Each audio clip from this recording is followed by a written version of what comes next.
साथियों नमस्कार। आइए आज हम लोग बात करेंगे 6 फेज़ की जो काउंसलिंग हुई है उससे संबंधित कुछ महत्वपूर्ण बिंदुओं पे हम लोग चर्चा करने वाले हैं। और सबसे इम्पॉर्टेंट की जो रोस्टर केस आप जानते हैं कि छठे चरण की शिक्षक बहाली में जो रोस्टर केस हुआ है जिसकी 2 हियरिंग हो चुकी है साथियों।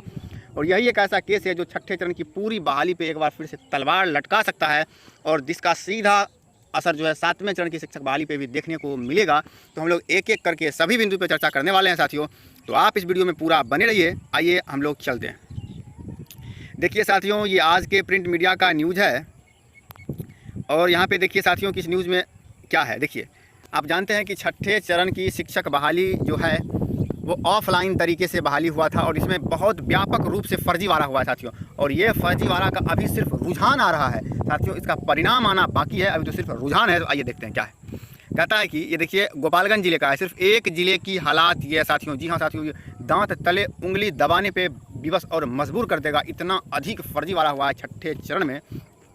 ये सिर्फ यहाँ पे देखिए सिर्फ और सिर्फ एक डिस्ट्रिक्ट का ये हालात है, गोपालगंज जिले का। देखिए कहता है कि शिक्षक नियोजन 24 अभ्यर्थियों का चयन रद्द, प्राथमिकी का आदेश। जी हाँ साथियों, वर्ष 19-20 के विशेष चक्र में हुई काउंसलिंग में फर्जीवाड़ा करने के मामले में हुई है कार्रवाई। जी हाँ साथियों, ये तमाम तरह के अभ्यर्थी जिन्हें चयन मुक्त किया गया है। देखिए क्या है इनका कारण, हम लोग उसको देखते हैं।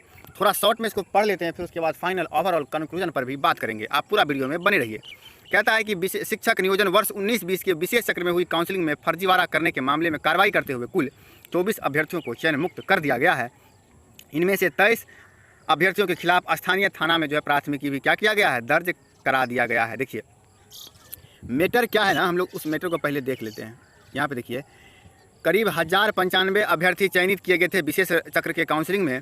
और देखिए इन सभी अभ्यर्थियों के प्रमाण पत्र व कागजात की जांच की गई, जिसमें बीते 23 जून को एसएस कार्यालय गोपालगंज के सभागार में जांच के दौरान पाया गया कि कुल 24 अभ्यर्थियों के प्रमाण पत्र व फोटो भिन्न है। अन्य कागजात में भी त्रुटि मिली। साथियों यह एक बहुत बड़ा इंपॉर्टेंट है। देखिए क्या है यहाँ पे, क्या कहता है कि इन अभ्यर्थियों के प्रमाण पत्र और फोटो क्या हुआ है, भिन्न हुआ है। साथियों एक चौंकाने वाली बात मैं आपको बता दूं, अभी तो यूनिवर्सिटी के टीआर से वेरिफिकेशन तो हुआ ही नहीं है। ये तो सिर्फ क्रॉस वेरिफिकेशन जो सामने से जो होता है, थोड़ा बहुत कागज़ को देखा जाता है, सर्टिफिकेट को, उनमें यह फर्जीवाड़ा है। और इस फर्जीवाड़े का परिणाम है कि एक जिले में 24 अभ्यर्थी जाली नकली फर्जी पाए गए। चलिए चलते हैं आगे। फिर देखिए कहता है इसके बाद अन्य दोषी अभ्यर्थियों को चयन मुक्त करने के खिलाफ थाने में प्राथमिकी भी दर्ज कराई गई है। ठीक है साथियों, एक और बहुत इंपॉर्टेंट बात यहाँ पे देखिए, यहाँ पे साथियों यहाँ पे देखना है। जी हाँ, इसके पूर्व बीते 4 जून को हुई जांच में भी 39 अभ्यर्थी दोषी पाए गए थे, उन्हें भी चयन मुक्त करने का आदेश दिया जा चुका है। साथियों समझ में नहीं आ रहा है कि हो क्या रहा है। अभी जो है 24 अभ्यर्थियों के खिलाफ चयन मुक्त का जो है आदेश दिया गया और इससे पहले देखिए 39 अभ्यर्थियों का एक ही जिला का ये हालात है। यानी साथियों अभी तो हम यूँ कहें कि बस सिर्फ छोटी छोटी मछली को पकड़ा जा रहा है, बड़ा बड़ा घड़ियाल तो अभी बाकी है। ये बहुत शौक भरा न्यूज़ है कि इससे पहले भी 39 अभ्यर्थी फर्जी पाए गए और साथियों इनका सीधा खामियाजा जो है जेन्युइन छात्रों को भुगतना पड़ रहा है, जो कि रियल में इन भर्ती के लिए काबिल थे। आज वो बाहर का रास्ता देखे हैं, रोड पे हैं और फर्जी अभ्यर्थी सीट को तबाह और बर्बाद कर रहा है। तो ये तो अभी सिर्फ देखिए क्या है साथियों कि यहाँ पे देखिए मैटर जो है, थोड़ा मैटर को देखना है और सोचना है। जांच के दौरान प्रमाण पत्र व फोटो में भिन्नता पाए जाने के कारण दोषी करार दिया गया और 39 अभ्यर्थी पूर्व में भी चयन मुक्त किए जा चुके हैं का आदेश जारी किया गया। साथियों आप जानते हैं कि शिक्षा विभाग ने एक लेटर भी जारी किया था कि एक विशेष दूत के माध्यम से क्रॉस वेरिफिकेशन टीआर वेरिफिकेशन होगा यूनिवर्सिटी से, वो अभ्यर्थी जहां से उसने एकेडमिक की डिग्री हासिल की है। और आप जानते हैं कि बिहार में जो छठे चरण की शिक्षक की काउंसलिंग हुई है उसमें एकेडमिक फर्जीवाड़ा बहुत अधिक हुआ। क्योंकि साथियों शिक्षक भर्ती का जो पैमाना है ना बिहार में, हमें लगता है पूरे धरती पे यदि सबसे घटिया शिक्षक भर्ती का पैमाना होगा तो बिहार में ही होगा, कि सिर्फ डिग्री दिखाओ और नौकरी पाओ। आज उसी का परिणाम है कि बहुत सारे ऐसे लोग हैं जो कि फर्जी डिग्री बनवा लिए हैं और उनका जब यूनिवर्सिटी से क्रॉस वेरिफिकेशन होगा तो हजारों की तादाद में फर्जीवाड़े की लाइन लगेगा और शिक्षा विभाग विवश होकर के अंत में इसमें चुप्पी साध लेगा, क्योंकि शिक्षा विभाग की विश्व स्तर पर बदनामी होगी, खास करके बिहार का। भारत की तो बात छोड़िए। थोड़ा और आगे हम लोग चलते हैं साथियों। ये देखिए फिर यहाँ पे देखिए नियम के विरुद्ध 2 शिक्षकों का चयन होने के मामले में डीईओ ने मांगा स्पष्टीकरण। साथियों कितना न्यूज़ भरा पड़ा है। फिर चलिए आगे चलते हैं। और देखिए साथियों यहाँ पे भी कह रहा है कलवाही में 3 फर्जी शिक्षकों का नियोजन रद्द। जी हाँ साथियों देखिए क्या इनके साथ किया गया है। देखिए फर्जी तरीके से मेधा सूची बनाया गया। कहा कि धीरज कुमार का बीए में अंक पत्र पार्ट 1 पार्ट 2 में 34 + 34 68 की जगह बताइए 177 इनका मार्क्स करके और साथियों इनका काउंसलिंग करा दिया गया। अब बताइए ये किस स्तर का फर्जीवाड़ा। और जानते हैं साथियों कि ये जो फर्जीवाड़ा है ना, ये फर्जीवाड़ा तो अभी सिर्फ और सिर्फ जो है वो सामने फेस टू फेस प्रमाण पत्रों की जांच की गई है तो उनमें सामने आई है। और जब यूनिवर्सिटी से क्रॉस वेरिफिकेशन होगा तो शिक्षा विभाग जो है शुतुरमुर्ग की तरह आंख मूंद लेगा, क्योंकि शिक्षा विभाग को कोई जवाब सूझेगा ही नहीं कि आखिर इसका जिम्मेदार कौन है और करें तो क्या करें। इससे पहले भी आप साथियों जानते हैं कि नियोजित शिक्षकों की बहाली हुई है, 1.5 लाख शिक्षकों का अभी तक फोल्डर जमा नहीं हुआ, इतना व्यापक फर्जीवाड़ा है। और साथियों इसी फर्जीवाड़े के खिलाफ एक बहुत ही चौंकाने वाली जो बातें हैं वो देखिए हम आपको बता रहे हैं। देखिए साथियों, ये एक रोस्टर केस है। देखिए रोस्टर केस जो है CWJC 19/677/2021 एवं CWJC 5760 यहाँ पे देखिए 2022।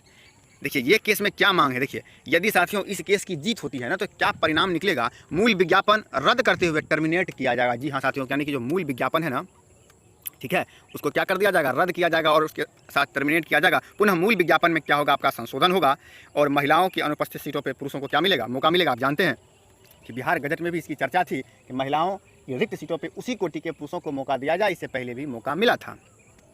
फिर कहता है वर्ष 19 तक के आरक्षण रोस्टर का पालन करते हुए रिक्ति आवंटित किया जाएगा, डोमिसाइल भी होगा और प्रशिक्षण और TET के प्राप्तांक पर जो है मेरिट बनाने का भी प्रावधान है इसमें। और फिर आगे कहता है कि 1 से 5 की काउंसलिंग पहले और उसके बाद 6 से 8 की काउंसलिंग होगा। नवसृजित नगर परिषद नगर पंचायत में भी काउंसलिंग क्या होगा साथियों, कराया जाएगा। हम आपको इस रोस्टर केस के बारे में बहुत डिटेल बताएंगे, अभी तो हम सिर्फ शॉर्ट में ये बताए हैं कि इस केस में मुख्य रूप से मांग क्या है। अब एक ट्वीट है अश्विनी ओझा का और रोस्टर केस में इनका ही बहुत महत्वपूर्ण भूमिका है, यही रोस्टर केस को देख रहे हैं। और देखिए इन्होंने जो एक मांग रखा है साथियों, इस मांग को हम बहुत दिन से उठा रहे हैं और ये बिल्कुल जेन्युइन मांग है। देखिए इनका क्या कहना है साथियों, आप जरा गौर करिएगा, क्या कोर्ट के पास इसका कोई जवाब होगा। आप जानते हैं कि इक्विटी का मैटर बहुत ही पेचीदा हो जाता है, इसका जवाब किसी के पास नहीं होता। यहाँ पे देखिए कह रहा है कि 20 वर्ष पूर्व जो जिसने भी मैट्रिक पास किया और जो कैंडिडेट आज के मैट्रिक प्राप्तांक को समान मापना, बताइए साथियों ये कहाँ से जायज़ है कि वह कैंडिडेट जो कि आज से 20 साल पहले मैट्रिक किया है और जो अभी मैट्रिक किया, जो आज से 20 साल पहले इंटर किया और जो अभी इंटर किया, क्या एकेडमिक के आधार पर दोनों इक्वल हो सकता है। असंभव होगा ही नहीं। किसी कैंडिडेट ने इस बात को लेकर के साहस बिल्कुल भी नहीं किया था कि सर्विस रूल को कोर्ट में चैलेंज किया जाए, क्योंकि 100% था कि सर्विस रूल कोर्ट में चैलेंज होता ही होता। इन्हें जो है सर्विस रूल को कोर्ट में चैलेंज भी किया है और ख़ास करके रोस्टर को भी बहुत ही महत्वपूर्ण आधार बनाया है। और उनके बाद देखिए इनका मांग है कि इनका कहना है साथियों कि जो TET है, देखिए TET में आप जानते हैं साथियों कि जाहिर सी बात है 75 अंक और 140 अंक दोनों इक्वल कैसे हो सकता है। सर्विस रूल 2020 है उनमें तो बस यही मांग किया गया है, यही है कि सिर्फ BA BEd पे जो एकेडमिक नंबर के आधार पर शिक्षकों की बहाली होगी और TET के प्रमाण पत्रों का कोई भी वेटेज नहीं मिलेगा। तो बिल्कुल सही इनका मांग है कि 75 जो लाया है TET में, जो 140 लाया है, वो दोनों इक्वल कैसे। हालांकि हम इस पर अगले वीडियो में चर्चा डिटेल करेंगे। तो इनका देखिए यही मांग है ओवरऑल। और इनका कहना है कि इसलिए इसने मांग क्या किया साथियों कि अगर आप एकेडमिक पे ही बनाना चाहते हैं मेरिट तो प्रशिक्षण और TET के प्रमाण पत्र का मेरिट बना ले, क्योंकि प्रशिक्षण जो है वो प्रशिक्षण में बहुत अधिक डिविएशन नहीं है, क्योंकि सारे साथी अर्जेंट में ही प्रशिक्षण किए हैं और TET तो जानते हैं बिल्कुल अर्जेंट ही है। तो ये उनका मांग है। अब चलिए हम आपको रोस्टर केस से रूबरू कराते हैं और पटना हाईकोर्ट की ऑफिशियल वेबसाइट पर लेके जाते हैं और वहाँ पर कुछ बताते हैं। हाईकोर्ट का ऑफिशियल वेबसाइट, यहाँ पर आप साथियों देख सकते हैं कि रोस्टर केस जो है CWJC 5760/22 और जो है डेट ऑफ फाइलिंग 8 अप्रैल 22 को हुआ था। और इसमें साथियों देखिए सबसे बड़ी बातें जो है यहाँ पे मैं आपको दिखाने जा रहा हूँ। जी हाँ साथियों, ये यहाँ पे देखिए ये किनके बेंच में है, तो मिस्टर जस्टिस संजीव प्रकाश शर्मा के बेंच में है। और देखिए साथियों लिस्टिंग डेट जो है ना, फर्स्ट हियरिंग जो आपका ये देखिए यहाँ पे, 1 मिनट साथियों, जी हाँ यहाँ पे देखिए फर्स्ट हियरिंग आपका 19 अप्रैल 2022 को हुआ था। फिर ये कैरी फॉरवर्ड किया गया, ठीक है, कैरी फॉरवर्ड किया गया। फिर उसके बाद देखिए 9, फिर उसके बाद ये कैरी फॉरवर्ड हुआ है। फिर उसके बाद देखिए यहाँ पे ये 21 जून को हियरिंग हुआ है इसका। फिर से इसका 2 हियरिंग शायद हुआ है और एक हियरिंग जो है ये देखिए 21 जून को हुआ है और इसकी नेक्स्ट जो डेट मिली है 5 जुलाई को। अभी तक में साथियों 2 हियरिंग इसकी हो चुकी है और ये 5 जुलाई को तीसरी हियरिंग है। साथियों आप जानते हैं यदि किसी केस में दम होता है उसके बाद ही जज साहब उस केस को आगे बढ़ाते हैं, फिर उस पर नेक्स्ट डेट देते हैं। यदि बहुत ही महत्वपूर्ण इंपॉर्टेंट केस है, उससे बहुत कुछ प्रभावित हो सकता है, तो उस पर और भी लंबी बात होती है। आप जानते हैं कि STET का 12/481 केस हुआ था, जो कि फर्स्ट हियरिंग में जज साहब ने उस केस को डिसमिस कर दिया, क्योंकि उसमें कोई जान नहीं था।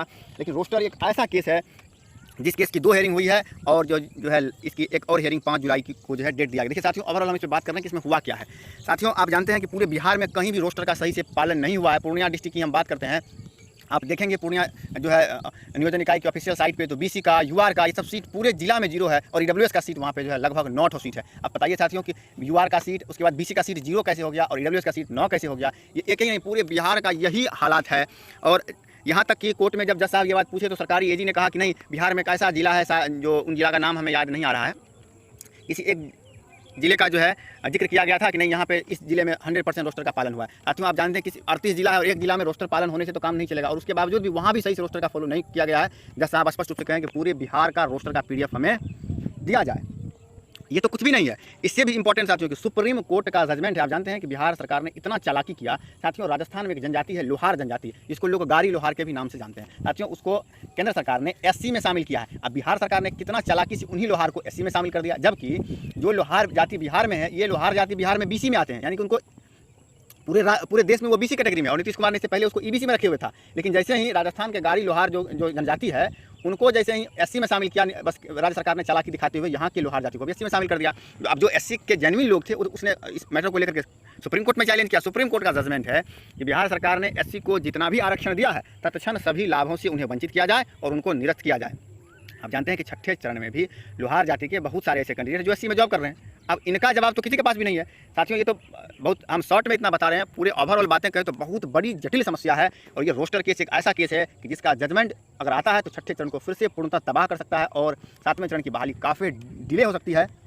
ये देखना बहुत दिलचस्प होगा कि आने वाले वक्त में होता क्या है। साथियों, आज शॉर्ट में यही आप देखें कि कितना व्यापक रूप से फर्जीवाड़ा हुआ है। साथियों, अभी तो TR वेरिफिकेशन यूनिवर्सिटी से हो भी नहीं रहा है, सिर्फ प्रमाण पत्र की थोड़ा बहुत जो है मिलान किया जा रहा है कि मेधा सूची आपका जो था और उसके बाद जो आपका सर्टिफिकेट में मेधा सूची है क्या वो मैच कर रहा है कि नहीं कर रहा है। इसमें ही कितना फर्जीवाड़ा, एक ही जिला में साथियों देखने के लगभग 60-70 के आसपास फर्जी कैंडिडेट पकड़े गए हैं। इस तरह टोटल ओवरऑल बिहार में हमें लगता है कि ये संख्या 10,000 के आसपास होगी। जब यूनिवर्सिटी से TR वेरिफिकेशन कराया जाएगा तो ये बहुत दुख भरा न्यूज़ है और इसका सीधा खामियाजा जो है जो जेन्युइन कैंडिडेट है उनको भुगतना पड़ता है। साथियों, हम सभी लोग चाहेंगे कि इन अधर्म के खिलाफ हम सभी एकजुट होकर आवाज़ उठाएं ताकि 7वें चरण की शिक्षक बहाली में इन तरह की धांधलियाँ दोबारा न हो।